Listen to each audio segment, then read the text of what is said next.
Am I the asshole for telling my dad I can't deal with this right now when he begged me to come home and care for him? The exact words he said to me when I told him I had cancer? Welcome to Book on Red Friday's story. Today's story is chilling. Imagine your dad telling you, I can't do with this right now, when you're diagnosed with stage 3 cancer. But 2 years later, he gets sick and begs you to care for him, only for you to say the exact same full words back. Let's dive in. I'm sitting in my car outside a restaurant right now, and I need to write this down before I drive home. The family dinner just ended. Or I ended it, I guess. I'm not totally sure how I feel about what just happened, and I want people to tell me if I crossed the line. 2 years ago, I was diagnosed with stage 3 breast cancer. I called my dad when I got the results. I was in the hospital parking lot, and my hands were shaking, and I called him because that's what you do, or what I thought you did. I told him what the doctor had said. I told him I was scared. He said, we can't deal with this right now. We're in the middle of planning your brother's wedding. I sat in that parking lot for a long time after the call. Over the next 6 months, I had chemotherapy. 36 sessions. I kept a log because I am the kind of person who keeps logs, and because some part of me understood even then that I might need it someday. Not one member of my family came to a single appointment. Not one yet. My mom texted me during one of the worst nights. I have been sick for hours. The kind of sick where you're not sure you're going to make it to morning. To ask whether she should go with white roses or peonies for the wedding centerpieces. I read the message on my phone on the bathroom floor, and I didn't respond. The medical bills came to $47,000. I asked my dad for help. He told me he couldn't right now, that they had just spent $80,000 on my brother's wedding and the finances were tight, and that I should look into a payment plan with the hospital or a personal loan. I got a personal loan. I paid the bills myself. I went to every single appointment alone except for my friend, who is a nurse and who started driving me when she found out I was taking the bus home after chemo because I couldn't always afford a ride. She sat with me. She stayed over when I was too sick to be alone. She learned which foods I could keep down and which ones I couldn't, and she stocked my fridge accordingly. She was there for 36 appointments, and she is not related to me by blood or by law that my family was not there for one. 2 years later, I am in remission. I rebuilt my life. I have a job I'm good at, an apartment I love, a small circle of people who actually know me. Last month, my dad called to tell me he had been diagnosed with early-stage Parkinson's. I listened. I told him I was sorry to hear it. He said he was scared. I said that made sense. 2 weeks later, my mom called to say the family was having dinner together and could I come? I should have known. But I went anyway. The dinner started normally. And then about 20 minutes in, my mom explained that they had been thinking about what was the best arrangement going forward for my dad's care, and that they thought it made the most sense for me to move back home. I am single. I don't have children. I have a flexible work schedule. I was, in my mom's words, the obvious choice that my brother and his wife sat across from me and nodded. My brother has 2 kids and a house in a different state. He would visit when he could. My mom would help coordinate. But the day-to-day, the appointments, the management of symptoms as they progressed, that was for me. Nobody asked me. They explained it to me like it was already decided, and they were just filling me in on the plan. I had brought my phone. I opened it, and I read in the text messages from 2 years ago. The one about the wedding flowers. The one where my dad told me to get a bank loan. I showed them the note in my phone where I had logged every appointment date and who was there. There were 36 dates. My friend's name was next to most of them. My family's names were next to none of them. That my dad looked at the list for a while. Then he looked at me. His eyes were wet. He said he was scared. He said he needed his family. He said he didn't want to go through something like this alone. He was looking right at me when he said it. I looked back at him. I said, I can't deal with this right now, for words. His words. Said back to him, in the same restaurant, over the same kind of family dinner. 2 years later, he didn't say anything. I put my phone in my bag, said good night, and walked out. So, am I the asshole? I want to know if what I did was cruel. Not whether I was justified. I think I know the answer to that. But whether I was cruel. There's a difference, and I've been sitting with it in this parking lot for 40 minutes. That's too long.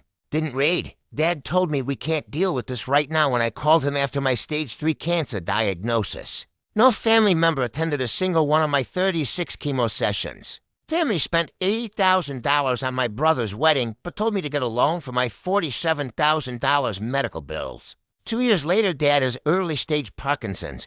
Family organized dinner to tell me I'm moving home to care for him because I'm single and childless. I showed them the logs. Dad cried.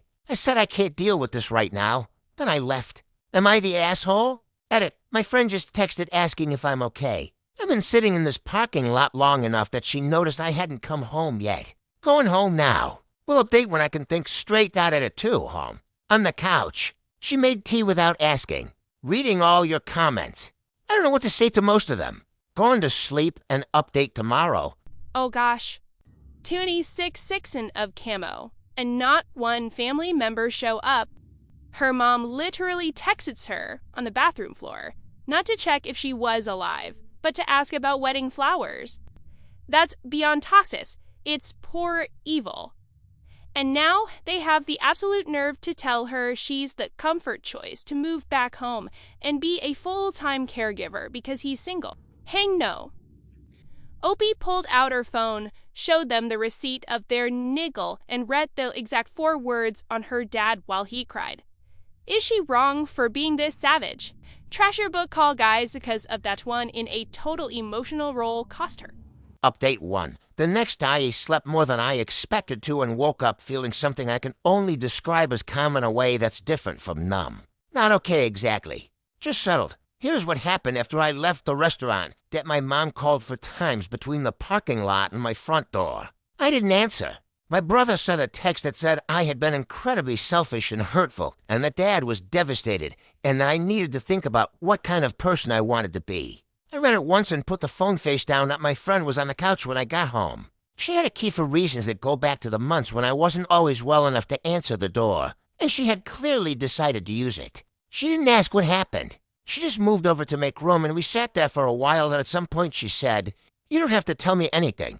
I told her everything anyway. She listened without interrupting, which is a skill I have never mastered, and which I find remarkable in other people. When I finished, she was quiet for a moment. Then she said, "Do you remember the Tuesday in October, when you threw up for times before noon and still made it to your p.m. appointment because you said you didn't want to fall behind?" I remembered, she said. "I drove you home after that, and you fell asleep in the car before we reached the end of the block, and I sat in the parking space outside your building for 20 minutes because I didn't want to wake you up. I didn't know that," she said. "Nobody from your family called to check on you that day. I know because I was there, and I had your phone because you couldn't hold it. I sat with that for well, my dad sent an email 2 days after the dinner. I want to be accurate about what it said because I've seen people in these threads accuse others of misreading things. It did not say he was sorry for what had happened years ago. It said he understood I was still processing a difficult time in my life. It said he hoped I would come to see that family was important and that he needed me. It said he was scared and that he thought I of all people should understand what it was. Like to face something frightening without support. He used my cancer, too. Explain why I should show up for his. I read the email twice. I closed it. I have not responded." Oh my gosh, the brother actually texts her calling her shellfish. "Sherry, where were you when your sister was taking the bus hub from Camel?" The hypocrisy is unreal. And a dad's email, he actually tried to use her cancer to guide trip her into helping him. Disgusting. But thank goodness for her nurse friend, who is the real MVP of this story. She was there for all therapeutic appointment when blood family vanished.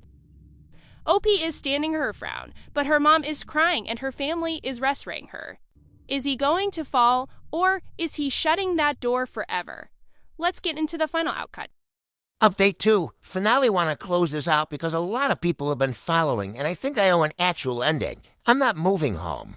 That decision is made, and it's not changing. I told my mom this in a short phone call about a week after the dinner. I didn't explain at length. I said I wouldn't be providing care, and that I hoped they would find a good arrangement, and that I was willing to be contacted for genuine emergencies, but not for logistical planning I hadn't agreed to be part of, she cried. I stayed on the line until she was done, and then said goodbye and hung up that my brother sent another message. I didn't respond to that one either, that my dad has not reached out again after the email. I don't know if that means he understood or if he's waiting for me to come around. I don't know which one I'm hoping for. I'm still figuring that part out. What I do know is this. Last week I had my 6-month check-in with my oncologist. Clean scan. Everything where it should be. I sat in the waiting room of that clinic, the same clinic where I sat 36 times over 6 months, and I thought about what it had felt like to be there alone at the beginning, before my friends started coming with me.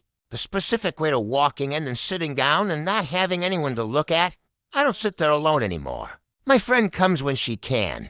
When she can't, she texts me from whatever floor she's working on. She is not my family in any legal or biological sense. She showed up anyway. That is the whole lesson, I think. I don't need to wrap it in something more complicated. The people who told me they couldn't deal with it when I needed them don't get to decide I can deal with theirs. That's not cruelty. That's just how it works and not the asshole, clearly. But I want to say to anyone who was in the middle of something similar, you are allowed to keep the log. You are allowed to remember accurately. And when someone hands you back your own words 2 years later, you are allowed to recognize them. To long. Didn't read. Not moving home. Told my mom directly. Brother sent another message. Didn't respond. Dad hasn't emailed again. The 6-month skin came back clean. My friend texted me from the 3rd floor while I was in the waiting room. That's the whole story. That's the ending.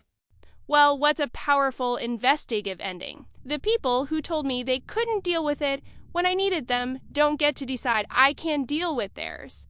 Can we get a standing ovation for our Oppiesleys? That's enough brutality. That's just poor karma. I am so irrevocably happy that her 6-month scan came back completely clean. She survived stage 3 cancer on her own, and she rebuilt a beautiful life, and her friends texting her from the turf floor of the hobby style. That's what feel of family looks like. Family isn't just a DNA match, it's about who sits with you on the bathroom floor when you too sick to move. The dad and the brother have to live with the consequences of their own course. You can spend $80,000 on your wedding and $0 on your dying daughter and expect her to save you later.